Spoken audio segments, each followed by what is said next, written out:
What is going on, guys? Welcome to your third HTML5 tutorial, and in this lesson I'm going to be talking to you guys about the different parts of the body. Now, way back when, people used to lay out websites using something called tables. Now, this allowed you to kind of arrange stuff in columns and have all your logos on the top, and it kind of gave you a decent layout, but it wasn't great. And then, a little bit later on, people found out about divs. Now, divs gave you more control over your layout, but with tables and divs, neither layout was great, but it kind of got the job done.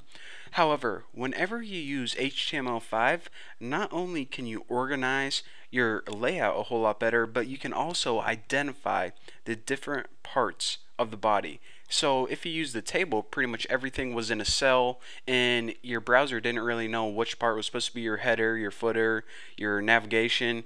But with HTML5, this is all changed.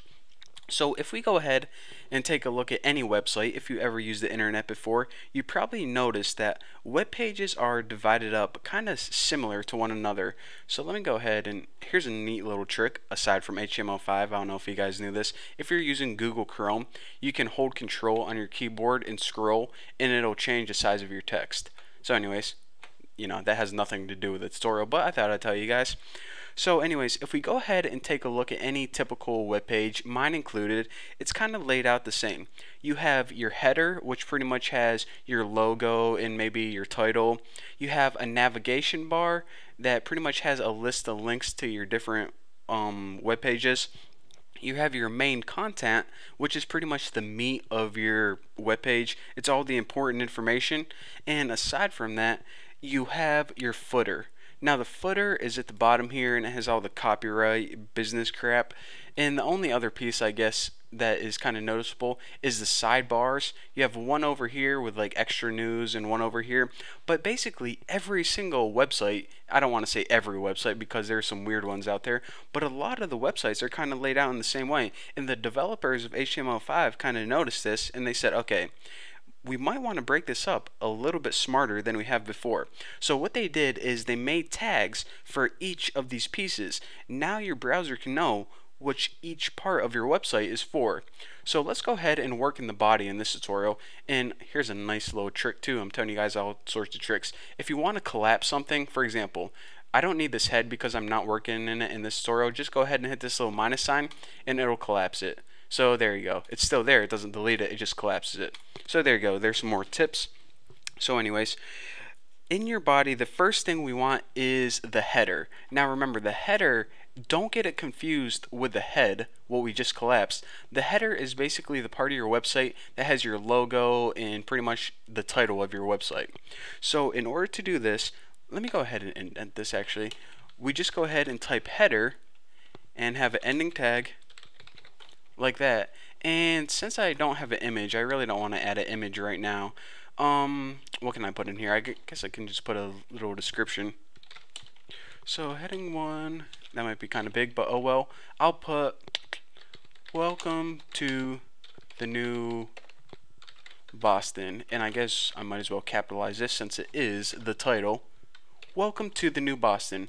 So now if we go ahead and save this, run, launching Google Chrome, we can see that we now have a title in this.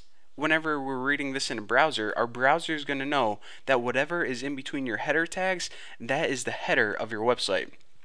So aside from that, we also let's see, let me think of the order I want to do this. I guess I'll tell you guys about the navigation next.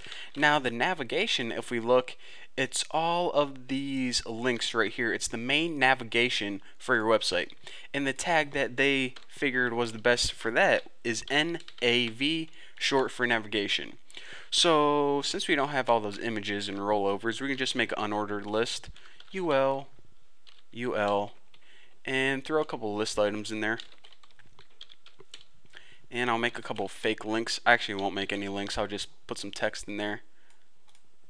Copy this bad boy. I don't know why I do that. Whenever I'm copying something, I right click it and hit copy. And whenever I'm pasting it, I hit the shortcut Control V. Pretty weird, but I do it anyways.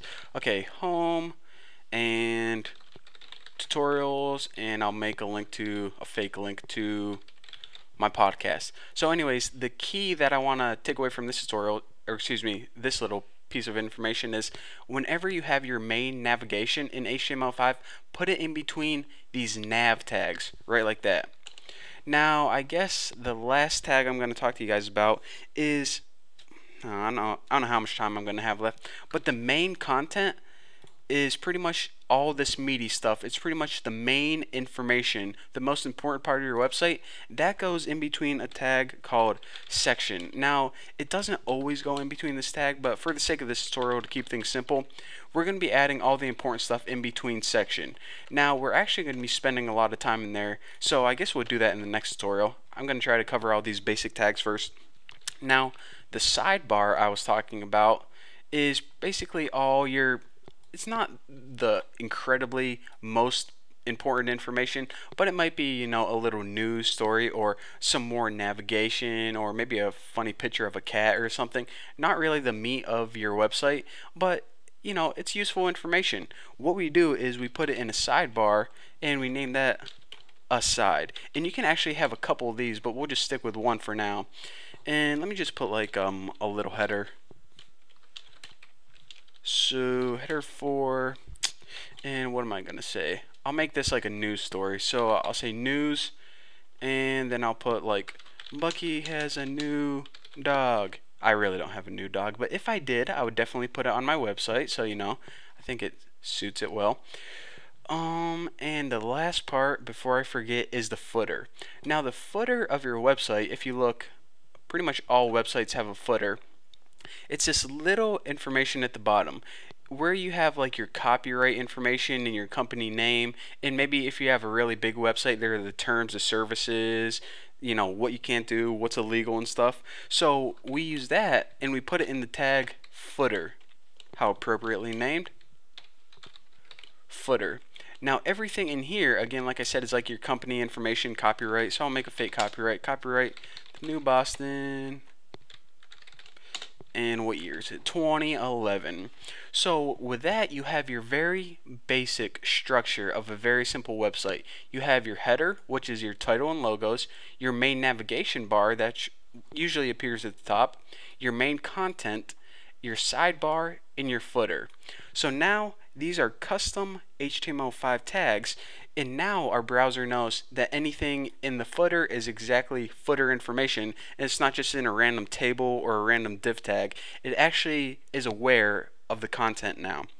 So if we go ahead and save this and run launching Chrome, you can see that, okay, what's going on here? Here's my header at the top, and my navigation looks like it's in the right place, but like this, isn't that supposed to be on the side? I think you told me that was the side. Well, actually, aside, these tags, they only describe the information or the content. They only are saying, okay, browser, this is side information, or in other words, not as important information as the main stuff. It doesn't position it. We're going to be working with positioning and styling later on. But anyways, what I want to point out is these tags right here, they're pretty much used to only describe the information in it, and we're going to be using CSS to style and lay out everything nice and pretty later on, but that's in a couple tutorials. For now, just get your basic tags set, and I'm going to be showing you all the cool stuff later on. So thank you guys for watching. Don't forget to subscribe, and I'll see you guys later.